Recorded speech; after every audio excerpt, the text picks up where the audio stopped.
Hello, and welcome to a continuation of a market analysis for D.Lish's hamburgers. This time, we will be specifically analyzing some suggested target markets for D.Lish's and why. For D.Lish's hamburgers, there are three main segments that should be targeted, beginning with the traditional 9-to-5 commuters. As previously mentioned, commuters are a fantastic target segment because D.Lish's is located on one of the most trafficked roads for rush hour in Spokane, and it provides a convenient dinner after a long day's work. The next target segment is Spokane natives. Because D.Lish's was founded in Spokane and is a large part of the community, most natives take both pride and nostalgia eating there, since they are supporting local business. The last target segment to be tackled is Spokane families.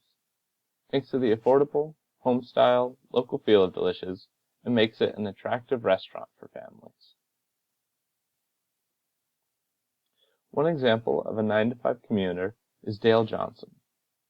Dale is 32 and works as a financial advisor in North Spokane and drives on division both to and from work.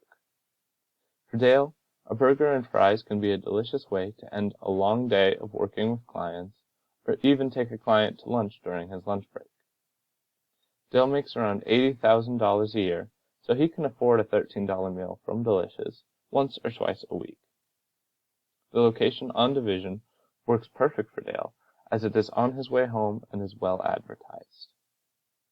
For a promotion plan targeting Dale and other commuters like him, our message to them needs to highlight the price of a meal, which, thanks to recent rises in prices of other businesses, has become one of the cheaper options for quality food on Division.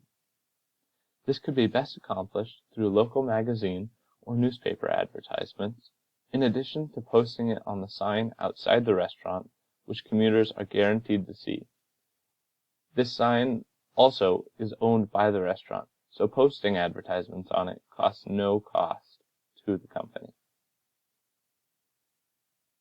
Moving on, we have Spokane natives. This Spokane native is named Bailey Schmidt. She is 19, grew up on the South Hill, and is now attending Gonzaga University. Bailey works part-time as a waitress to make money for school, but she only makes around $12,000 a year. Bailey is a big fan of eating out with friends when she can. However, due to her budget, she is very selective of where she goes, since it's not something she does often. The $13 meal price does fit within Bailey's budget, but isn't something she could purchase often. As for location, this resonates well with Bailey, since D.Lish's is mere minutes from the Gonzaga campus. In a promotion plan targeting Bailey and Spokane natives like her, our message needs to highlight D.Lish's strong ties to Spokane and the hometown feel. Additionally, similar to Dale, we could advertise that D.Lish's prices are some of the lowest in the area.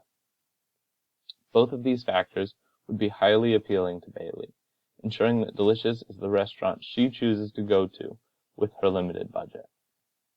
Advertising such messages could be done through things like school newspapers and flyers, as well as any form of advertisement that they offer. The last segment to analyze is families. Dan Hartford is 35 and a proud husband and father of 3. Dan works as a CPA, making close to $120,000 a year, and lives in the suburbs of Spokane. Burgers and fries work great as a family dinner, since Dan's kids are big fans of both things, and they generally keep the entire family happy. Additionally, thanks to Dan's salary, the relatively low prices of kids' meals and adults' meals make D.Lish's an affordable option for going out with the family.